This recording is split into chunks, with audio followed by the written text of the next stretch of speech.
Hi, I'm General Booty. I'm the quarterback at the University of Oklahoma, and you are now tuned into the greatest podcast on turf. Enjoy. What is going on, you guys? Welcome back to this week's first full episode of the greatest podcast on turf. I'm Anthony. I'm Ryan. And today we are back. It is our Week 3 Fantasy Football Stardom Sit-em video. Before we get into it, don't forget to real quick click that subscribe button right down there below. It's free to subscribe. Helps us out more than you know. Also, don't forget to like the video as well and check out our sponsor, Little Italy Pizza Shop, located in Townsend, Delaware. If you go in and show proof you're subscribed, you're eligible for a discount. And if I'm there, I'll buy your meal for you. Here we go. Starting quarterback. This is a guy that I Hated. hyped up this offseason for fantasy football purposes. I don't love him in terms of pure NFL talent-wise. Bandwagon. Because before he won the Super Bowl, you were hating bitch. And now... I just said I don't love him talent-wise. Listen, but you've been riding a wave all offseason. And you did it last year, too. The fantasy wave, but his team still sucks. I was right. With no further to do, Matthew Stafford is a quarterback start this week. He has put up 14 and 16 points in weeks 1 and 2 in fantasy football, and he only has one passing touchdown. One would think he is very much due. He has had 300 yards both games. He has looked pretty damn good himself against Seattle and San Francisco with not a lot of help.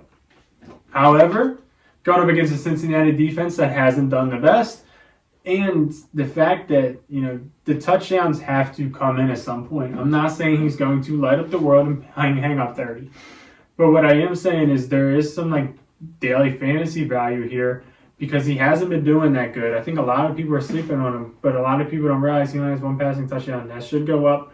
2 interceptions against San Francisco. I don't see that happening against Cincinnati. I think he can get 2 passing touchdowns. I think he can get you about 20 fantasy points. And I think that the cost to add him on your team in daily fantasy for 20 points, I think that's a value. So Matt Stafford this week, let's take a look at him. Guarantees available in all your leagues. If you have Joe Burrow, I can tell you right now he's probably not playing. Yes. So you might want to add Matt Stafford. If you're still you really want to start Joe Burrow, add Matt Stafford, start him instead when Joe Burrow doesn't play, and you won't be completely screwed. I can promise you that. Yeah, my starting quarterback is he's kind of a similar player to Matthew Stafford, but I feel like the two teams playing in this game are both in a must-win situation. And the quarterback that I decided to start because the other one is too obvious, Kirk Cousins of the Minnesota Vikings at home versus the Los Angeles Chargers. I mean, Kirk Cousins he's put up the numbers the past 2 games. Granted, they're 0-2, but he's putting up the numbers. He's getting a lot of yards, and he's throwing touchdowns. And this is good because they can't run the ball. They are the worst. They are the worst ranked rushing offense in the NFL. And Kirk Cousins is still finding a way to throw for over 300 yards a game and at least 2 touchdowns a game. That's good value this week, especially against the Chargers defense that gives up a lot of points and is not very good. This game has all the makings to be a shootout. The over-under is 54 points as of right now on Wednesday, September 20th at 9:12 p.m. when we're recording this. So this has all the makings to be a Kirk Cousins masterclass versus the Chargers in a must-win shootout game. So start Kirk Cousins this week. Another guy, or jumping over to the sit side, I had a couple guys. One being, I would be very cautious with Joe Burrow. He says he is feeling better. Me personally, it's hard to sit him because you drafted him high and he's a stud. But, if he keeps messing around with a bad calf, it's kind of hard to trust him because that is why he didn't practice for a month ago. So take that into consideration. Another guy that you probably want to sit or at least be cautious with is Jordan Love going up against the Saints. They are a tough defense. And, Jordan Love has done really good the first 2 weeks. Granted, he went up against the Bears and Atlanta. Atlanta's defense is okay, nothing special. Bears defense can't stop a parked car. The Saints defense is much better, and you just want to be a little bit cautious with that. I don't know if I'd expect 20 points from him every week, but he has looked decent in terms of fantasy, so that's where I'm at.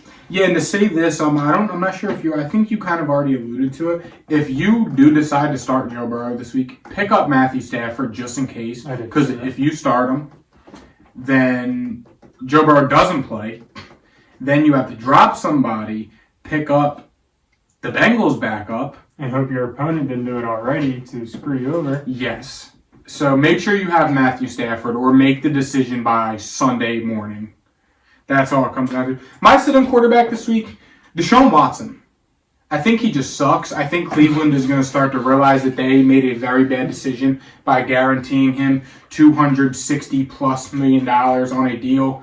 I mean, he's just been very, very mid, to say the least. I mean, yeah, week 1 he finishes QB5 with 21 points, but granted there was a lot of sloppy quarterback play week 1. Last week the other night against the Steelers, he finishes QB27 with 12.6 fantasy points, threw the ball 40 times with only 1 touchdown and an interception, 22 yards rushing. He's just been bad. And going up against the Titans defense that has been really good this season, they held the Saints to 16 points. And they held the Chargers with a lot of firepower to 24 points. I don't see Deshaun Watson just suddenly turning it back on and putting up a masterclass against the Titans, who are a more veteran and who are a better defense in football. So I would lean a different way than to start Deshaun Watson this week. I mean, unless you're in like a super flex league and you only have 2 quarterbacks on your team when you have to. Or if you're like me and you have Trevor Lawrence, Deshaun Watson, Baker, and Derek Carr, you can afford to sit them. So be smart and sit Deshaun Watson this week. Jumping to the running back side of things, my first running back start this week is Raheem Mostert against Denver. Denver has been one of the worst defenses so far this year. They just let Brian Robinson absolutely obliterate them. And I can see the same thing with Raheem Mostert. Raheem Mostert is a guy who he hasn't had like season-long fantasy relevancy, but when Raheem Mostert is the starting running back, he is very good at football. The only thing that hurts Raheem Mostert is hurting himself. Injuries. Said that in a horrible way. But, that's the only thing that's held this guy back from being an absolute stud running back. Last week he had 18 attempts for 121 yards, 2 tutties against New England. New England's defense hasn't been as it was, especially against the run. However, it is notable. Their defense is better than Denver's, I can promise you that.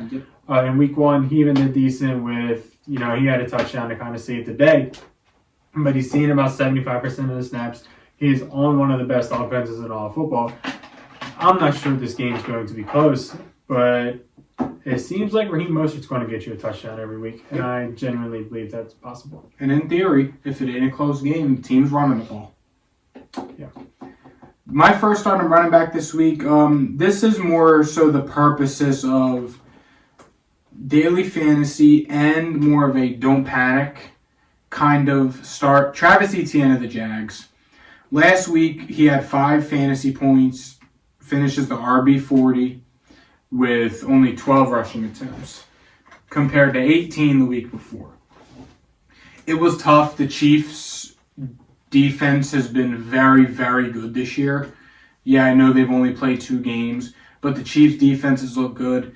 And it was a tight game, so the Jags weren't really putting a point of emphasis in the run game. But they're going up against the Houston Texans that have already given up the most touchdowns to running backs in the NFL through 2 weeks. Yes, it's only 2 weeks, small sample size, but still they've given up a lot of touchdowns to running backs. I mean, Zach Moss had 1 or 2 on him last week. Shit. And in theory, the Jags are going to put up a lot of points. The Texans' offense, this could very well turn into a shootout if Jacksonville's defense doesn't show up. Just because we saw last week C.J. Stroud has the potential to throw for 300 plus and use the weapons he's got and score some points. But I think the Jags are going to come out here pissed off, coming to bounce back against a division rival. And I think they're going to get the offense firing on all cylinders. So I don't panic on Travis Etienne. Start him this week against the Texans. Should be a good bounce back week. My next running back start him this week, and I absolutely hate it. Where are you going with this? It's really just for the storyline itself. I don't think you'd ever expect me to say this name in a stardom situation. It is Mr. Alexander Madison against the Los Angeles Chargers. Nice. I don't think Cam Akers is going to be playing. He just got traded today.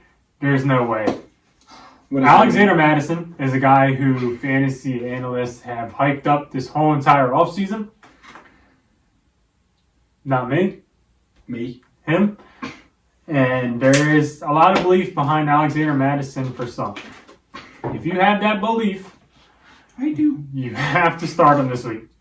Because this might be the last week you have a chance to start him. Yeah. Either Alexander Madison comes in here pissed off that they just got Cam Akers and tries to win his job, or Alexander Madison sucks again and Cam Akers takes his job. This is the definition of this man is playing for his job. Yep. I don't care that they barely gave up anything for Cam Akers. They did it for Cam Akers is better than Alexander Madison. It's been proven, that's just been proven. And listen, who knows? Maybe Alex Madison comes out and scores 6 touchdowns, and you can sell him super high in fantasy. Who knows? If he scores 6 tutties, go try and get Alexander Madison needs a pop-off. Yeah, he does. My next starting running back is a guy I feel like I said a lot last year, and I mean, it's kind of an ugly name to say, especially in fantasy football. But the guy was good last year, and he's been okay for me. No, he hasn't. No, he's definitely scored way more than that. He's in PPR. He's had like 11 and. Yeah. Okay. So that's right. This makes sense. So my numbers have been a little off because this is half PPR. All right, Miles Sanders. I trade you. What league? No, what league do you have him in? Group chat. Tyler Higbee. Shake my hand and let's call it a night. Talk Give about me Miles Sanders for Tyler Higbee, and I will accept the other trade you offer me in the other league right now. No, it's cheating. Just talk about Miles Sanders. Yeah, Miles Sanders. Didn't have that great of a week last week. Granted, I called it. I said sit him.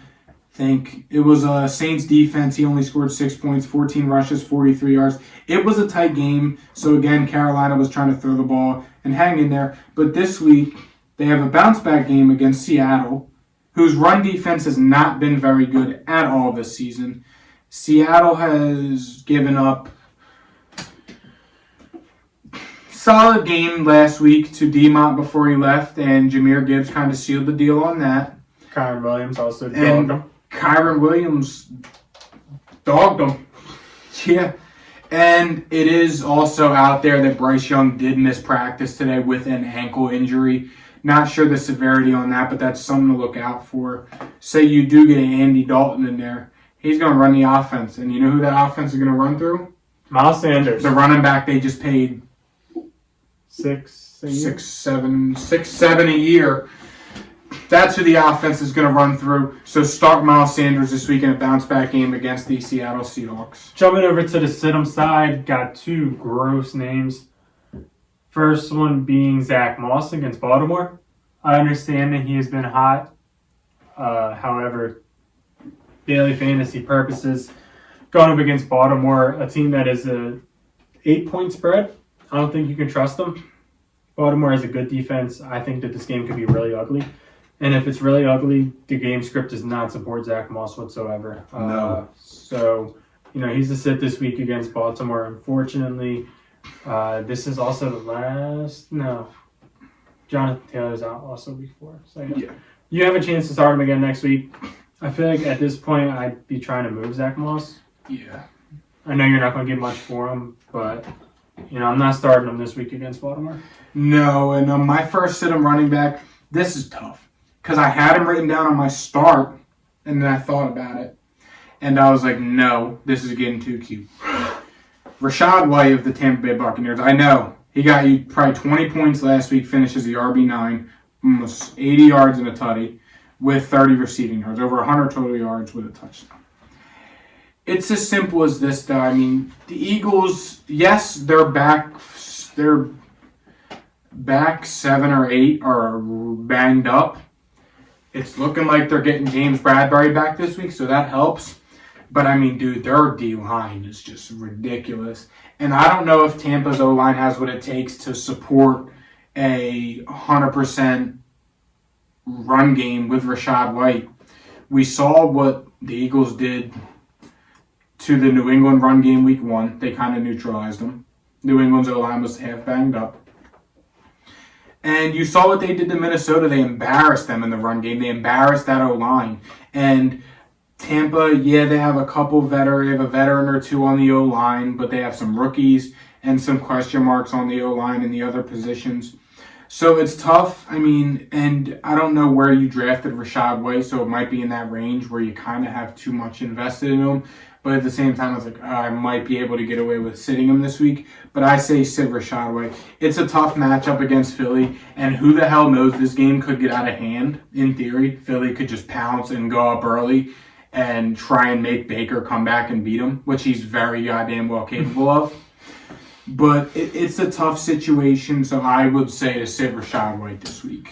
Also, running back, I'm sitting Dameon Pierce against the Jaguars. I feel like Dameon Pierce might be one of those guys that's on the list a lot nowadays. I'm buying him right now. Been trying to get him for Jake since week 1. Fair. However, Dameon Pierce is just... The situation itself isn't the best. The Texans' O-line is banged up, and he's not seeing the most passing work that you would like. Going up against a Jaguars team that's a pretty heavy favorite, it's not great. Definitely for his game script, Dameon Pierce isn't known to be on the field when they're down by a lot. That's kind of what we have seen. He's only played 45% of the snaps in both games. That's an alarming rate. Going up against Jacksonville, the game, in theory, should be a blowout. Jaguars are, 9-point favorites? Yep. So Vegas agrees with it. Also, I don't love it. I don't have Dameon Pierce in any of my teams, and I'm happy that I don't. This bad game script with banged up offensive line, there's no way I would start Dameon Pierce this week. And the next running backs you're sitting are the Browns running backs, whether it's Kareem Hunt, Jerome Ford, or Pierre Strong. Kareem Hunt was in Cleveland for a good portion of the last few seasons. And yes, Jerome Ford did look good last week against the Steelers after Nick Chubb unfortunately had a season-ending injury. But again, back to the Titans D-line. The Titans are one of the best run defenses in the NFL.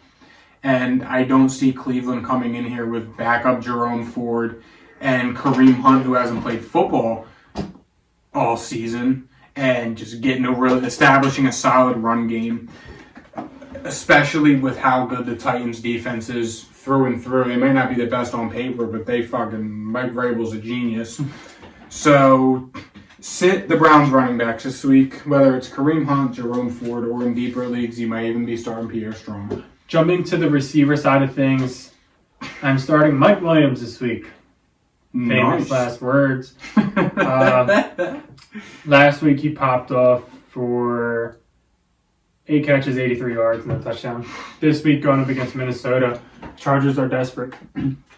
Justin Herbert should be desperate. This team in general should be very much desperate.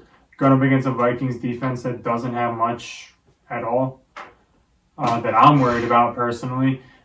I think that the Chargers need to show out. I think that, they're starting to be on the hot seat. Staley for sure. I think even Chargers fans are kind of getting tired of the Kellen Moore antics, and I know it's only been 2 weeks. Jay Herbo. We told him. Justin Herbert needs the ball out. Yeah, this receiving core needs the ball out because that is what this team is built on. At the end of the day, all the capital is in this receiving room and in this quarterback. Mike Williams, first-round pick. Keenan Allen, I don't know what pick he was, but there's a lot of money going to Keenan Allen. Quentin Johnson was also a first-round pick. Yeah, so they need to figure that shit out. They need to air the ball out. Who is better to do it against than the Minnesota Vikings in the Dome? Should be this week. It should be Mike Williams. Start Keenan Allen. Start Mike Williams. Start the damn Chargers. If they don't score this week, we got Justin top 5 Herbert starting out 0-2 in 2 close games. Guy can't get it done. He can't play in his clutch gene. Who else had a really bad clutch gene? Tony Romo. Exactly. Justin Herbert is just Phillip Rivers and Tony Romo, like I've been saying all along. I even got a tweet last week that said I was right about him. See that one? No. At Anal Entry, you were right. Swear to God. And I thought he was talking about something different. And I'm like, oh, and I was like talking about something different. He was like, no, about Herbert. Posted it on my Instagram story, my Snapchat story, retweeted it. I mean, I don't blame you. Listen, Justin Herbert, hold on, let me backtrack. Because I know, Joe Burrow was 0-2. He has an excuse. He's injured and he didn't play all preseason. And the rest of the team sucks. And they're just in the Super Bowl. Yeah. What has the Chargers done? They were just in the first round of the playoffs and blew a 30-point lead. They what? They throw the ball 100 times and Justin Herbert puts up good stats? Congratulations. You let me throw the ball 50 times in an NFL game, I guarantee I'm getting at least 100. I don't think so. I really don't. Okay, so in 7-on-7, just... This should be a podcast talk. Okay, yeah, you're right. All right, here. 7. You have a notebook in front of you. Yeah, but that's for important stuff. Like, I keep track of things in here. You're right. That probably was pen. All right, starting George Pickens this week. George Pickens last week balled out, had a game. 20.7 half PPR points, finished as a receiver 9. He had 10 targets, 4 receptions, 127 yards, and a touchdown. Going up, they're traveling cross country to Vegas, I know, but Vegas' secondary is weak. The Steelers showed last week that without Deontay Johnson, it is the George Pickens show. I'm not sure how Pat Freiermuth did, but I know Allen Robinson didn't do shit. So it is the George Pickens show. And he's the receiver 1 now with Deontay Johnson being out. And they're playing against a sorry Raiders defense that just got torched by, I think Gabe Davis even already caught a touchdown. Diggs had a day. Dalton Kincaid had a day. Dawson Knox was getting catches. I mean, come on. If the Steelers can't get it done, I didn't pick them to win, but I think that George Pickens should have a day. And I'll leave it at that. If you got George Pickens, he's got the momentum now. Start him again this week against Vegas. My final pass catcher stardom, I'm jumping to the tight end realm. That's odd for you. You're normally not a tight end. I don't think I ever done it. I don't think you have either. Hunter Henry, going up against the Jets. Yeah. I know the Jets have a decent defense. However, you cannot deny Hunter Henry's usage. It's 79% of snaps in week 1 with 6 targets, 5 catches, 56 yards and touchdown. Week 2, 92% of snaps, 7 targets, 6 catches, 52 yards, and a touchdown. He's not going to get a touchdown every week. If he did, he would be an absolute GOAT. However, this is a guy who is tight end 2 right now. This is a guy that, he's 67% roster. Who's tight end 1? Hawkinson. Ew. And I literally just picked Hunter Henry up this morning off waivers in one of my leagues. He was sitting out there. No, you weren't. You're not in the league. He was literally just sitting out there. And he could be sitting out there in one of yours. I would rather start Hunter Henry than Kyle Pitts. Thanks. Ain't saying much. However, if I said that 3 weeks ago, I'd be called an asshole. I'd rather start Hunter Henry than these fringe guys that just don't do that good. I'd rather start Hunter Henry than Pat Freiermuth, who's, that sucks. Against the Jets, I know that they are a tough defense. However, I don't think they're the best against tight ends. I know that Jake Ferguson and Luke Schoonmaker just caught touchdowns on them. Granted, I actually wanted to talk to you about Ferguson. Granted, it was an absolute ass-kicking. But I think Hunter Henry, if he gets 6 catches for 50 yards as a tight end, that's beautiful. That's all you can ask for a tight end. If a tight end gets me double-digit points in fantasy nowadays, I'm amazed. My final... I had these guys last week, too. I have the big 2 receivers.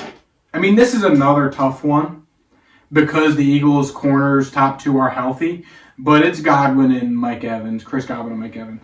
In theory, Tampa's going to have to throw the ball. They ain't going to be able to run the ball just like Minnesota wasn't, and they're going to have success. One of them's got to give. One of them's got to be good. I don't think James Bradbury's that good, and I doubt Darius Slay's going to follow Mike Evans. So there's 2 of them there. They've both been eating. They're both seeing pretty much all of the volume in the passing game. Besides Rashad White, he's getting about 5 targets a game. Granted, that's It's about right.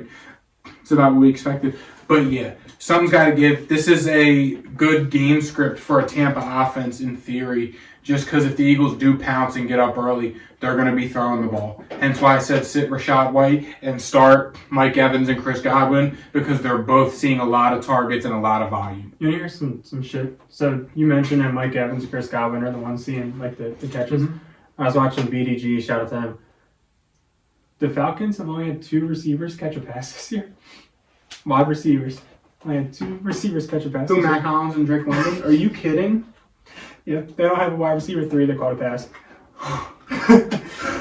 But yeah, Kyle Pitts still Who sucks. is a receiver 3? Brian It's Edwards? Scotty Miller. Nice. Yeah. Jumping to the sit-em side. We got that. Oh my God. Christian Kirk playing against the Texans. The Texans have notorious. They've been pretty good against slot receivers. Christian Kirk is that. Christian Kirk last year against the Texans had like 6 and 4 points, so it's not a good matchup for him. The Jaguars themselves, I feel like one of the 3 is going to be left out every week. Most likely not Calvin Ridley for obvious reasons. But it wouldn't surprise me if Christian Kirk's out this week and it's Zay Jones this week. It wouldn't surprise me if Calvin Ridley doesn't do that great this week and it's Zay Jones and Christian Kirk's week. It wouldn't surprise me if it's Evan Ingram's week. I think that this team has weapons, and I don't think that they're going to. You're not going to be able to spread the ball around to 4 guys to that level. So you spread it around to where it's easiest, and I don't think the Texans are going to. Texans are going to be good in slot, and that is where Christian Kirk is. I just don't think he has that good of a week. Yeah. No, I agree with you on that. My first sit-em wide receiver of the week. This is a guy who I'm normally starting and a guy who I was very high on, but this team just sucks. They're just poverty and they're bad. The Chicago Bears receiver 1, DJ Moore. Yes, last week he had 7 targets for 104 yards. It was forced.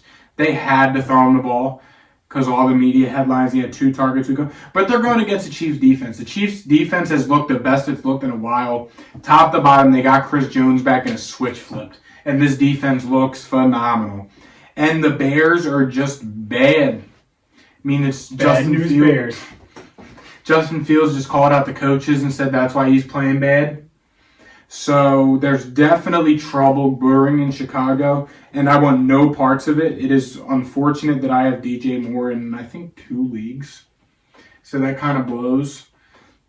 But, yeah, sit DJ Moore this week. You don't know what you're going to get from Chicago, and I think Kansas City's defense is just going to expose them, and this is going to get ugly. So sit DJ Moore this week. Also sitting Jerry Jeudy going up against Miami. I feel like this is partially kicking the dog, but he's 1 week back from his hammy.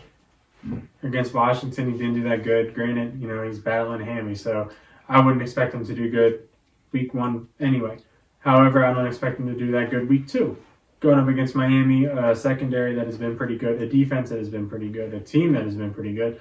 I think this could get ugly for the Broncos. So there's a chance that Jerry Jeudy pops off in the 4th quarter and makes his stat line look a lot better than it does. And if he does do that, I would trade him immediately. Yep. But I do not feel confident starting Jerry Jeudy. I also don't have Jerry Jeudy on any of my teams. Good. So... And you shouldn't either if you listen to us. The last player we're sitting this week, Hollywood Marquise Brown. This is a guy that's on this list a lot. Playing against Dallas. I mean, come on. Dallas has the best defense in the league right now. I got Trey Diggs or Gilmore locking him up, whatever side of the field he's on. It's that simple. Dallas is just, their defense is on a tear. Micah Parsons is the best defensive player in the NFL, and it shows. Dallas has the best cornerback duo in the NFL, and it shows. It's going to get ugly for Arizona on Sunday. Sit Hollywood Brown this week. He's getting strapped no matter what side of the field he's on. How about them Cowboys? Yeah, how about them? I said it, though. I said it. I think this is Dallas' year, dog. I hope so. All right, well, yeah, that's going to wrap this one up. Be sure to check out our fantasy football best bets, our best bets episode dropping tomorrow. And we'll see you guys next week. See ya. Peace.